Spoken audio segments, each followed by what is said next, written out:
uma pergunta aqui. Colega médico, como entender essa questão da investigação genética? Qual é a diferença entre cariótipo, array, microarray, painel, exoma e sequenciamento genético completo?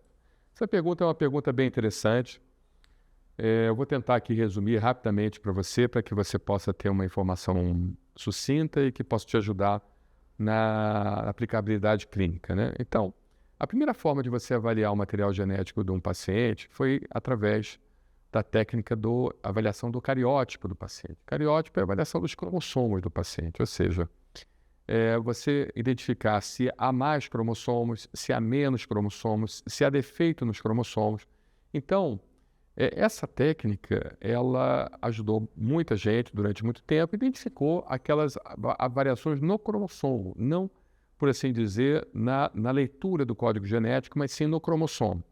Então, por exemplo, existe a trissomia do 21, onde você tem 3 pares de cromossomos do cromossomo 21. Então, isso levando, por assim dizer, a síndrome de Down. E vários outros tipos de alterações cromossômicas. Então, a técnica do cariótipo é justamente a técnica de avaliação do cromossomo. A técnica do array ou microarray são nada mais é do que o cariótipo, só que amplificado. Ou seja, você consegue identificar melhor, mais facilmente, com mais rapidez, facilitando então a investigação do laboratório através da técnica do array ou microarray, avaliando esse cromossomo, esse cariótipo. Tá? Nada mais é do que isso, é amplificação, por assim dizer. Aí você tem os painéis, né? O que é um painel? Aí você já vai falar da identificação da sequência genética, né? Dos exons, dos introns, né? E das variações genéticas dentro do cromossomo. Então, o painel é quando você avalia determinadas alterações genéticas específicas para determinadas doenças. Então, por exemplo, você tem uma doença, tem um fenótipo de uma doença, e você tem a possibilidade de o paciente, num exemplo, estar desenvolvendo a fibrose cística. Então, a fibrose cística ela está relacionada com determinadas alterações genéticas específicas, então cria-se um painel para a detecção daquelas principais alterações genéticas específicas, porque dessa maneira você não precisa fazer um sequenciamento completo do material genético do paciente, do gene do paciente, e isso ajuda, então, e barateia também o processo de investigação.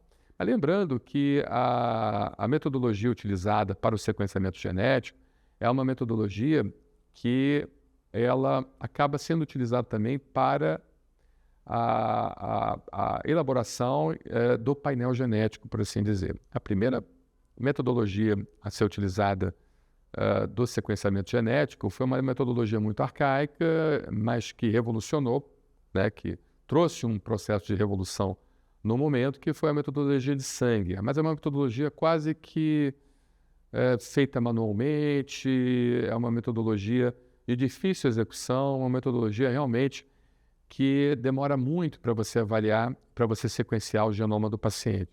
Mas foi a metodologia que nos permitiu conhecer e fazer um sequenciamento genético do genoma humano completo, a tecnologia de Sanger. Essa tecnologia que abriu as portas para hoje as tecnologias que nós temos de sequenciamento genético mais aprimoradas e mais fidedignas e rápidas também e com custo menor, né?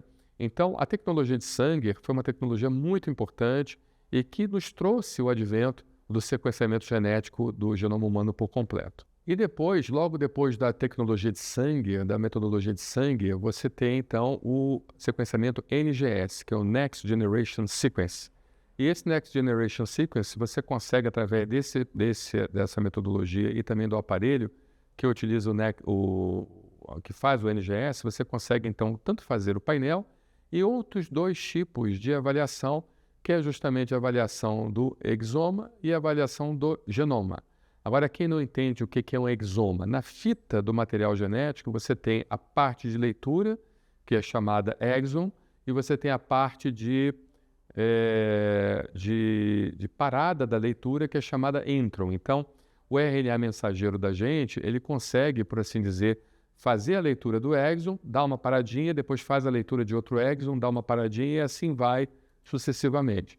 A grande maioria das alterações genéticas não estão na parte do DNA do paciente que, de certa forma, faz a parada da leitura, e sim estão na porção do DNA que faz a leitura, chamado exon, entende?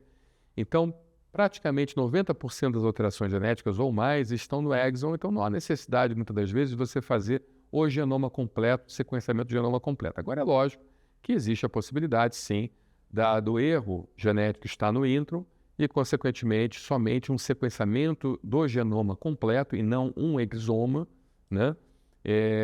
Ou seja, o sequenciamento do exon seria necessário para um diagnóstico adequado.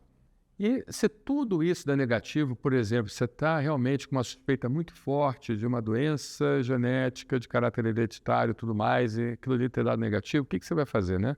Existe algum outro exame, que é justamente o exame da técnica de expressão do RNA, que é a técnica do transcriptoma, ou seja, saber se o DNA está sendo lido adequadamente e se o RNA, bem na verdade, está conseguindo expressar aquilo na produção das proteínas. Porque qual é o objetivo do nosso DNA? Produzir sequências de proteínas, sequências de aminoácidos que vão produzir proteínas, e essas proteínas vão fazer parte do nosso corpo, da constituição do nosso corpo, produzir enzimas, hormônios e tudo mais, né?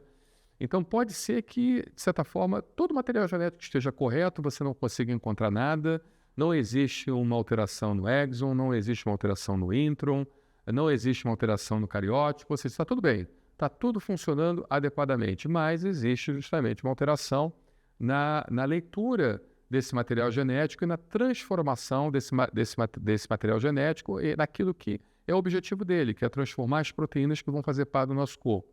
Então, existe esse teste de expressão do RNA, que é o teste do transcriptoma, e esse teste do transcriptoma ele pode ser utilizado caso você não consiga, então, fechar um diagnóstico através dos exames genéticos.